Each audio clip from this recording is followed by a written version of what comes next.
चलो, ये पेपर है हमारा कौन सा, मई 2023, बराबर। दिसंबर 2023 का पेपर हमने रिवाइज किया था, उसके मुताबिक ही ये है। पहला क्वेश्चन है, what is direct material, give any 3 examples of direct material. तो the material which is used directly in the production of goods and providing service is called direct material. और उसके एग्जांपल्स दे देने हैं। Likewise in car manufacturing steel is the direct material, in building making cement sands are direct material. अब ये जो सम है 2.5 marks का, mister K produce 15 unit of particular product.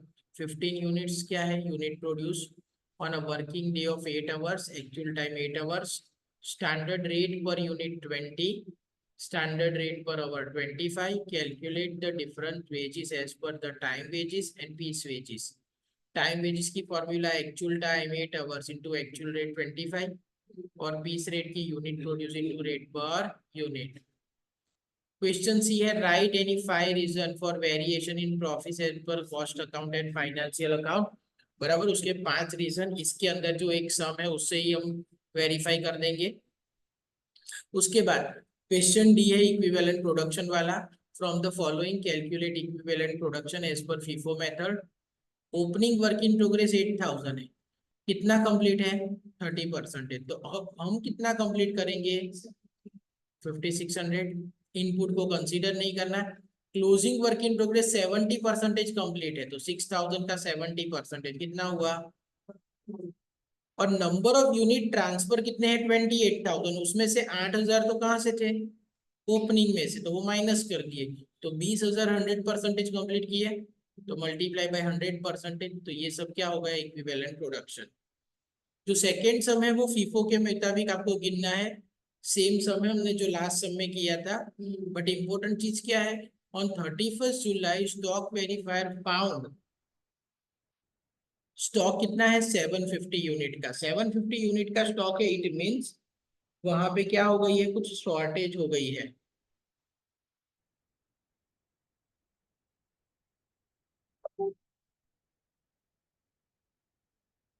बराबर, तो वो आपको चेक करनी है कि कितनी शॉर्टेज हो गई है।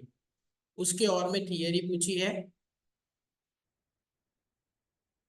उसके बाद क्वेश्चन 3 दिसंबर पेपर वाला जैसा ही है, जहां पे आपको स्टेप लीडर मेथड के मुताबिक ओवरहेड को डिस्ट्रीब्यूशन करना है, वो आता है आपको।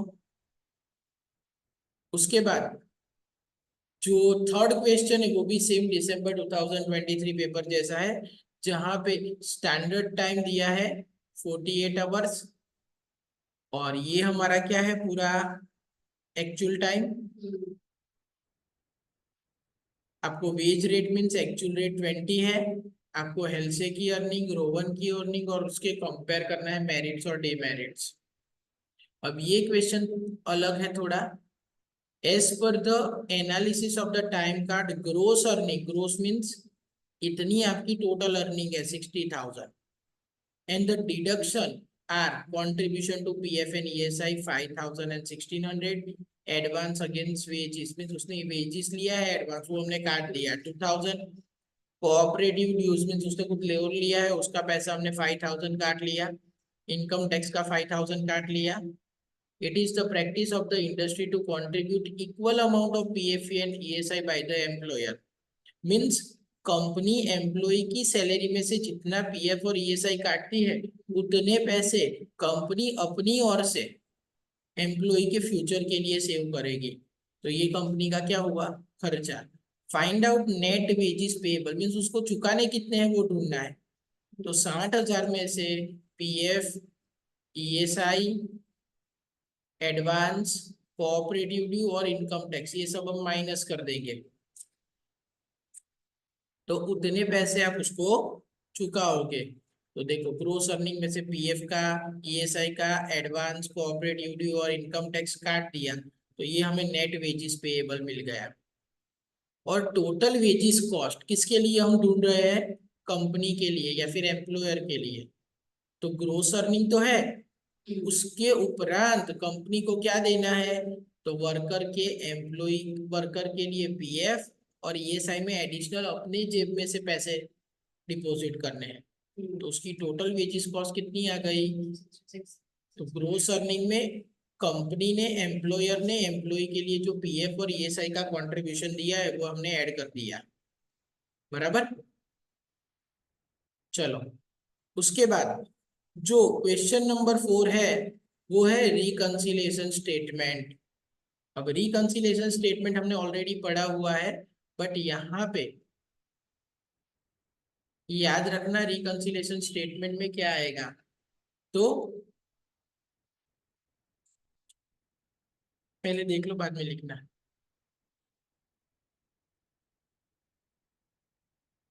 For the period ended dash, शुरुआत कहां से करेंगे, profit as per cost account. उसमें हमें प्लस क्या करना है,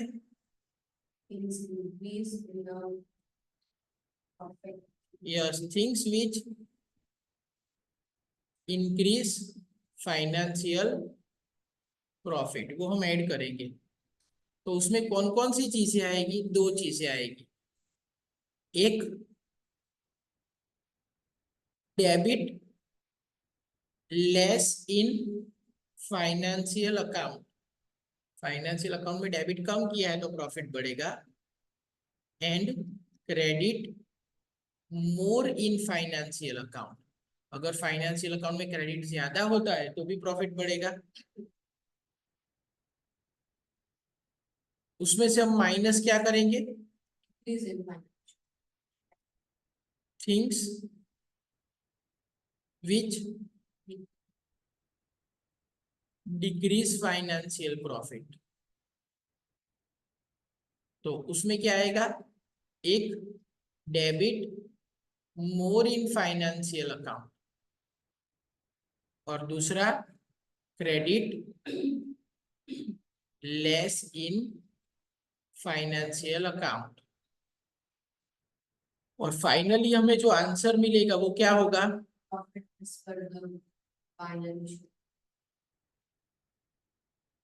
ये उसका फॉर्मेट हो गया। अब इसी के अंदर क्या ऐड करना है क्या लेस करना है वो मैं लिखूंगा। Net profit as per cost account, ये हमारा स्टार्ट होगा। अब ध्यान से देखना, वर्क ओवरहेड अंडर रिकवर्ड એટલે कि कम लिखा है इन कॉस्ट अकाउंट, कॉस्ट अकाउंट में कम लिखा है मींस फाइनेंशियल में मोर लिखा है, ऐसा बोल सकते हैं हम।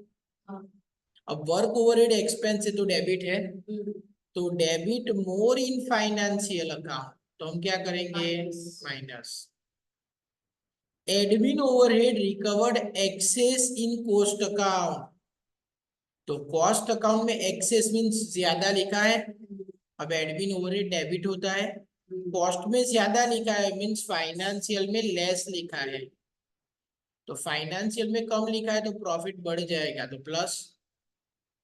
Depreciation charge in financial account, ये भी डेबिट ही होता है, फाइनेंशियल में 42,000 है और कॉस्ट में 45, तो फाइनेंशियल में डेबिट कैसा है, कम है, तो हम क्या करेंगे प्लस, कितना, दोनों का डिफरेंस 3,500। इंटरेस्ट रिसीव्ड इनकम हुई, इनकम क्रेडिट होती है, not included in cost account means financial में क्रेडिट ज्यादा है तो प्लस करेंगे। इनकम टैक्स पेएबल एक्सपेंस है, सिर्फ किस में लिखा है, फाइनेंशियल में, तो फाइनेंशियल में डेबिट ज्यादा तो हम क्या लिखेंगे, माइनस। इसके आगे वर्ड क्या लिखेंगे, ये स्टेटमेंट लिख दोगे तो भी चलेगा, अदरवाइज ओनली वर्ड आएगा। Likewise, interest received only in financial account, income tax paid only in financial account. Bank interest credited in financial account, तो फाइनेंशियल में क्रेडिट ज्यादा तो प्लस। नॉशनल वर्ड आता है ना तो वो कॉस्ट इंडिकेट करता है, और कॉस्ट है तो क्या होगा, debit. Charge in cost account not in, तो कॉस्ट में डेबिट ज्यादा मीन फाइनेंशियल में डेबिट कम, तो प्रॉफिट बढ़ेगा प्लस।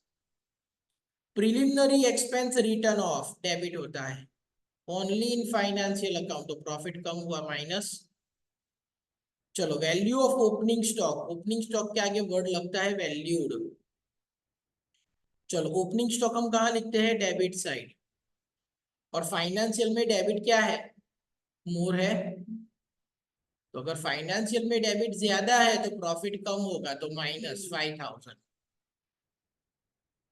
क्लोजिंग स्टॉक क्रेडिट होता है, तो कॉस्ट में क्रेडिट ज्यादा है मीन्स फाइनेंशियल में क्रेडिट लेस है, तो प्रॉफिट कम होगा, तो हम माइनस करेंगे कितना, 30,000। जो नेट आंसर आएगा वो क्या हो जाएगा, profit as per financial account.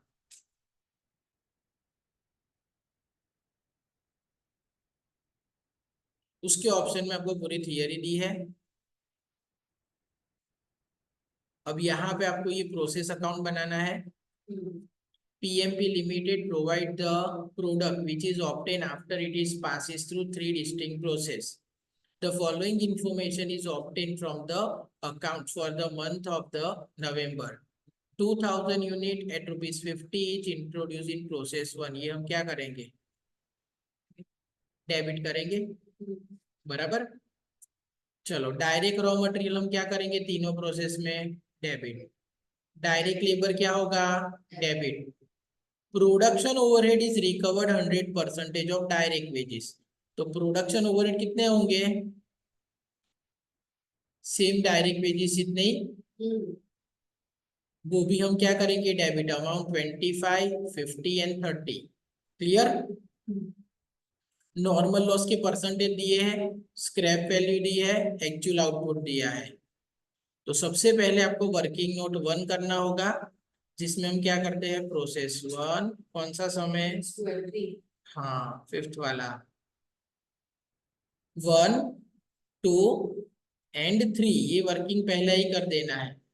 2 ही वर्किंग आएंगे, एक ये और दूसरा हाँ और यूनिट ट्रांसफर। तो सबसे पहले यूनिट्स इंट्रोड्यूस कितने थे,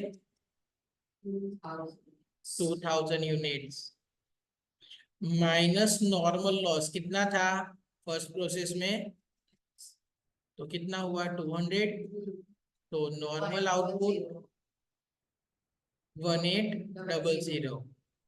एक्चुअल आउटपुट कितना था, 1900। अब एक्चुअल आउटपुट ज्यादा है ना, तो 100 का एबनॉर्मल गेन। अब ये एक्चुअल आउटपुट यहाँ का इनपुट हो गया 1900, इसमें नॉर्मल लॉस कितना था, 10%, 190, तो कितना आएगा 1710, और एक्चुअल आउटपुट 1600, तो यहाँ पे 110 एबनॉर्मल लॉस, ये यहाँ का इनपुट हो जाएगा। यहाँ पे नॉर्मल लॉस 15%, कितना होगा 40, कितना 240, तो कितना बचा 1360, और एक्चुअल आउटपुट 145, तो गेन 90। अब यहाँ पे देखो, prepare process account and other necessary account. Other necessary account में normal loss account, abnormal loss account and abnormal gain account. तो ये पूरा पेपर हमने कंप्लीट कर दिया, फटाफट कंप्लीट करो।